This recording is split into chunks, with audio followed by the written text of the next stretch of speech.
Tell about your most malicious act of revenge against your offenders. I covered his ceiling fan with glitter. Fear me, you scoundrels. You're the worst person. Seriously, a real Hitler. I started living really well. Yes, guys, this is the best revenge. Live your life.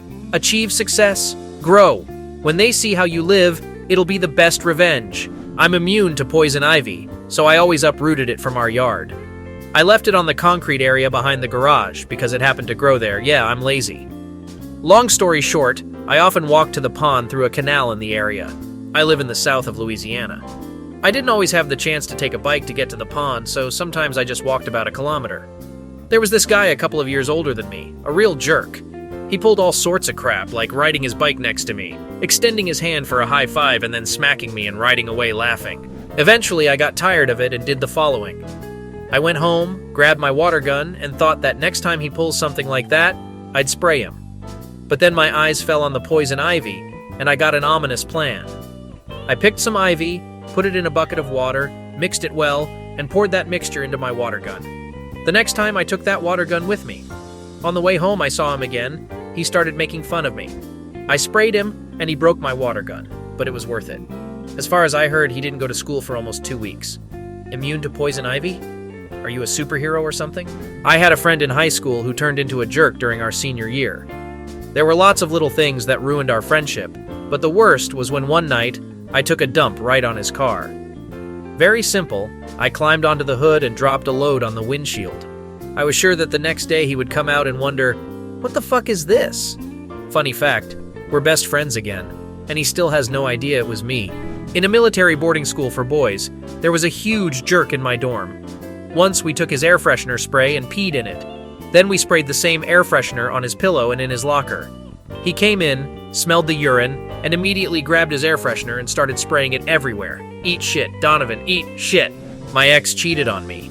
At the time, she and her roommate shared an apartment and didn't really like each other, kept their distance from each other all the time. Her roommate was straight up hot, plus a bit of a bitch, and couldn't stand my ex, so I decided to hit on her.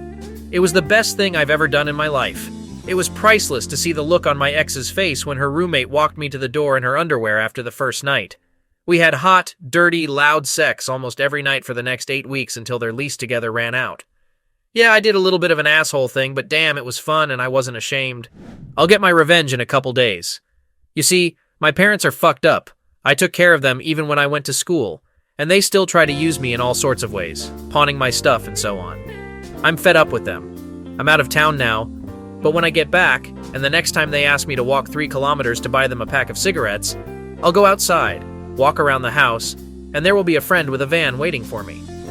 I'll put in the van the clothes I've collected in advance, which will be lying in the basement, and I'll stay a couple of days at my friend's house until the day of departure of the train I'll buy a ticket for. Then I'll drive 3,000 kilometers across the country to another friend who has already found a job for me. I'm gonna ditch these fucking junkies waiting for a pack of menthol Pall Mall for the rest of their life. Whoa, man, good luck to you. Sometimes when there's no way to save the situation, the best option is to get the fuck out. Then you should send that pack of cigarettes back with some snarky note. When I was 7 or 8 years old, I did a science project on the antibacterial efficacy of different types of soaps. Basically what I did was to get my hands dirty during the day, then press my dirty fingers into petri dishes full of agar, then wash my hands and do the same thing again. I found that the bigger bacteria cultures were bad, the smaller ones were good. I even ended up winning the county science fair, which was held in a large metropolitan area among kids my age. It felt good. But before the fair, after I finished my experiments, before I threw the dishes away, I had an argument with my parents. I don't remember why. And I thought, well, I'll teach them a lesson. I took the most horribly disgusting bacterial swab and smeared it on the doorknob of their bedroom door. They were so sick as dogs that I had to nurse them for a couple days. Anyway, I got what I deserved. If anything, I told them about it a long time ago, and they had a good laugh. When I was 13, I woke up in the middle of the night and saw a strange man lying next to me in my small bed, staring right at me. I looked at him in confusion and said to myself, silly, you're having a nightmare. I smiled at him, closed my eyes, and was about to fall asleep, as I felt him touch my thigh. 2 things came to my mind. I realized that I was only wearing underwear, and that I was definitely not having a nightmare. I experienced a fear I had never felt before. It gripped every inch of my body, and I even thought I had stopped breathing. The stranger started to get at my underwear, apparently to remove it. What did I do? I opened my eyes and calmly said, "Wait a second, I have to go pee." He was shocked but didn't stop me as I wrapped the blanket around myself and took a few steps towards the bathroom. Suddenly I noticed that my bedroom door was wide open, and then I rushed out of the room. I ran to my mom's bedroom, burst into her room, and started yelling that some man was in my bedroom.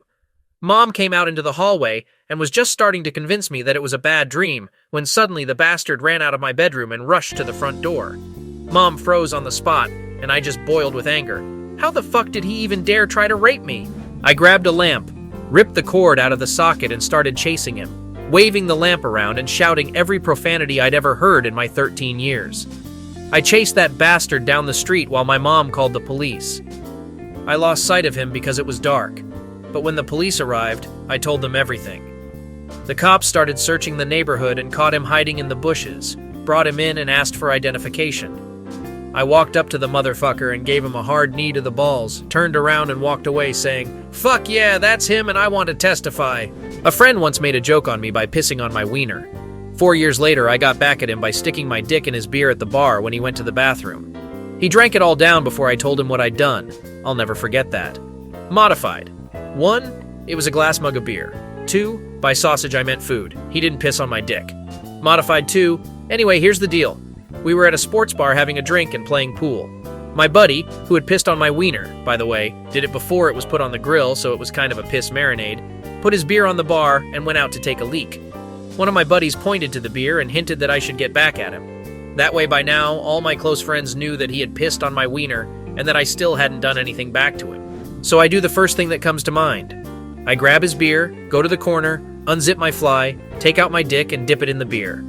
I shake it in the glass a couple times, take my bad boy out and put the beer back. When he came back from the toilet, no one said anything to him, and he sipped his beer with relish. When he finished, I asked him, "Remember when you pissed on my wiener? How does my dick taste to you, bitch?" Now he knew for sure.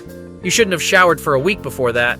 I used to live in a very small town, about 250-300 people. We had no stores, gas stations, and so on. One day, a local guy decided to open a small store. He sold food in it, rented out movies, and so on. He hired some high school kids, including me, to work at his store all summer and promised to pay us $50 for each week we worked at the end of the summer. We agreed and started working. Well, the end of summer came. Our last day of work, he comes in with our checks. $50 for each one, for the entire summer. Needless to say, we weren't too pleased, to say the least, and all he said was, "What the fuck do you want? What don't you like? Leave the key to the store at my house? You won't need it anymore." We came up with a plan to get back at this asshole. Before we locked up the store for the last time, we left the window open. We left the key at his house and went back to the store around midnight. We took as much as we could: cigarettes, money from the cash register, candy. Probably took about $1,000 overall, locked the window, and left through the back exit where there was no alarm system. Plus, there weren't any cameras in the store. Cops showed up the next day. The man, of course, blamed all of us for it, but he had no proof. He ended up having to close the store a few months later because the town found out he didn't pay us and stopped going to him for groceries. I ain't ashamed. The bastard got what he deserved. Are there still chumps like that who scam teenagers, humiliate and insult them, only to ask for their keys back later? I dated a girl for about 6 months in high school, after which she decided it wasn't going to work out and cheated on me with about 6 guys, stole my iPhone and wallet to buy drugs. I wanted to file a police report on her like my parents suggested. But one day on the way home, her brother and his friends jumped me and maced me pretty badly, threatening to kill me if I went to the police. This is South Florida, so I believed he could kill me. My dad got a new job and we moved to a different city, but I was still mad about the whole situation. So here's what I came up with. I created 2 fake Facebook accounts of some random sexy chick and a guy, spent some time with my friends making it look believable and stuff. And from the chick's account, I added her brother as a friend, and from the guy's account, I added my ex-girlfriend. Having already had the experience of courting my ex, I knew exactly what to say to seduce her to make her fall in love with me. That's where the fun began. I hooked up a sexting session between a brother and sister, being the mediator of their relationship. They both had pretty typical South Florida youth bodies, so nothing really gave away the setup. Plus, I photoshopped quite a bit to remove signs of familiar surroundings that might reveal me.